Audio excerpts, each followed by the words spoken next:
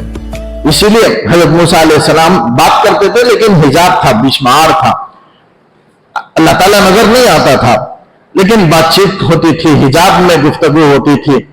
یہی وجہ ہے کہ ایک موقع پر حضرت موسیٰ علیہ السلام نے اللہ تعالیٰ سے کہا کہ اللہ میں تجھے دیکھنا چاہتا ہوں، تو اللہ تعالیٰ نے کہا لن ترانی، ہرگز تم دیکھ، قرآن کی آیت ہے، ہرگز تم دیکھ نہیں سکتے، 6ویں پارے میں ہے لن ترانی ولکن انظر الی الجبل۔ اللہ تعالیٰ نے موسیٰ علیہ السلام سے کہا کہ پہاڑ کی طرف دیکھو، میں وہاں تجلی ڈالوں گا، اگر پہاڑ اپنی جگہ پر ٹک جائے اور ریزہ ریزہ نہ ہو تو تم مجھے دیکھ سکتے ہو، اگر پہاڑ ریزہ ہو جائے تو تم مجھے دیکھ نہیں سکتے۔ تو پھر اللہ تعالیٰ نے کہا وَلَكِنْ انظُرْ إِلَى الْجَبَلِ، پہاڑ کی طرف دیکھو، فَإِنِ اسْتَقَرَّ مَكَانَهُ، اگر پہاڑ اپنی جگہ پر ٹھہر جائے، نہ جلے، نہ ریزہ ہو، تو فَسَوْفَ تَرَانِي، تم مجھے دیکھ سکتے ہو۔ فَلَمَّا تَجَلَّى رَبُّهُ، جب اللہ تعالیٰ نے اپنا تجلی ڈالا، موسیٰ علیہ السلام کے پروردگار نے جب تجلی ڈالا پہاڑ پر، تو فلما تجلی ربہ جعلہ، تو پہاڑ ریزہ ریزہ ہو گیا، جل گیا، وخر موسیٰ صعیقا، اور موسیٰ علیہ السلام بے ہوش ہو کر گر گئے۔ تو یہاں بے ہوش ہو گئے تھے، اس لیے آخرت میں وہ بے ہوش نہیں ہوں گے، اس کے بدلے میں اللہ تعالیٰ ان کو وہاں بے ہوشی سے بچا لے گا، وہی آپ صلی اللہ علیہ وسلم نے حدیث میں بیان فرمائی۔ تو بے ہوش ہو گئے، تو مطلب ہے کہ خدا کو دیکھ نہیں سکتے، تو حجاب کے آڑ میں اللہ سے گفتگو کیا کرتے تھے۔ بہرحال منہم من کا اللہ، ایک مقام، ایک رسول ایسے بھی تھے جن کو اللہ نے یہ مقام دیا تھا کہ وہ اللہ سے بات کیا کرتے تھے۔ ورفع بعضهم درجات، اور بعض کے درجات کو اللہ نے بلند کیا، اعلیٰ کیا۔ وآتینا عیسی ابن مریم البینات، اور ہم نے عیسیٰ ابن مریم کو کھلے معجزات ہم نے عطا کیے، دلائل۔ بینات سے مراد دلائل ہے، اور دلائل سے مراد معجزات ہے۔ یہاں عیسیٰ ابن مریم کا ذکر ہے۔ ہر آدمی کی نسبت ہر شخص کی باپ کی طرف ہوتی ہے، لیکن حضرت عیسیٰ علیہ السلام بغیر باپ کے پیدا ہوئے، یہ اللہ تعالیٰ قادر ہے۔ لیکن یہودی عیسیٰ علیہ السلام کو خدا، وہ نبی نہیں مانتے، رسول نہیں مانتے، اس لیے کہ ان کا عقیدہ تو موسیٰ علیہ السلام پر ہے، اور اس کے بعد کے پیغمبروں کو نہیں مانتے، پچھلے پیغمبروں کو مانتے ہیں، لیکن حضرت عیسیٰ بعد کے جو حضرت عیسیٰ علیہ السلام ہے، جو بنی اسرائیل کے آخری پیغمبر ہیں، ان کو بھی نہیں مانتے۔ اور اس کے 500-600 سال کے بعد جو حضور نبی کریم صلی اللہ علیہ وسلم تشریف لائے، ان کو بھی یہودی نبی نہیں مانتے۔ تو اس سے پہلے حضرت موسیٰ علیہ السلام کو ماننے والے، تو اس لیے حضرت یہاں ایک نقطہ بیان کر رہا ہوں، عیسیٰ ابن مریم اللہ نے کیوں کہا؟ اس لیے کہا کہ عیسائیوں کی بھی تردید ہے، یہودیوں کی بھی تردید ہے۔ یہودی عیسیٰ علیہ السلام کو نعوذ باللہ ناجائز اولاد کہتے تھے، چونکہ بغیر باپ کے پیدا ہوئے تھے، اس لیے یہودی ایسا کہا کرتے تھے، العیاذ باللہ، یہ اتنی گستاخی کیا کرتے تھے۔ لیکن عیسائی حضرت عیسیٰ علیہ السلام کے ساتھ اتنا غلو کیا احترام میں کہ ان کو خدا کا بیٹا ٹھہرا دیا، دونوں غلط ہیں۔ لیکن مسلمان جو تصور رکھے ہوئے ہیں بہترین اور صحیح بالکل حق تصور ہے، وہ ہے کہ اللہ کا پیغمبر اور رسول ماننا۔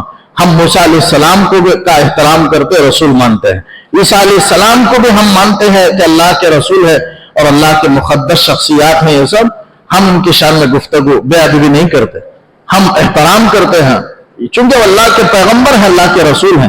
لیکن ہمارا ایمان حضور نبی کریم صلی اللہ علیہ وسلم پر ہے، چونکہ ایک نبی آنے کے بعد پچھلے نبی وہ منسوخ، ان کی شریعتیں، ان کے احکامات منسوخ ہوا کرتے، بعض وقت منسوخ ہوتے، بعض وقت نہیں ہوتے، تو یہ تو رسول ہیں۔ اور آپ صلی اللہ علیہ وسلم پر مستقل اللہ نے کتاب اتاری ہے، تو یہ آخری کتاب ہے، آپ صلی اللہ علیہ وسلم کو بھیجا تو آخری پیغمبر ہیں، آخری رسول ہیں آپ صلی اللہ علیہ وسلم۔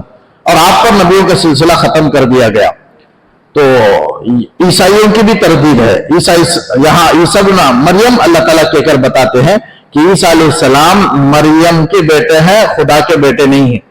یہ عیسائیوں کو اللہ نے بتایا، اور یہودیوں کو بتایا کہ مریم کے بیٹے ہیں، یہ ناجائز اولاد نہیں ہے. یعنی اللہ نے نسبت ماں کی طرف کی ہے، چونکہ بغیر باپ کے پیدا ہوئے. اللہ تعالیٰ ہر چیز پر قادر ہے.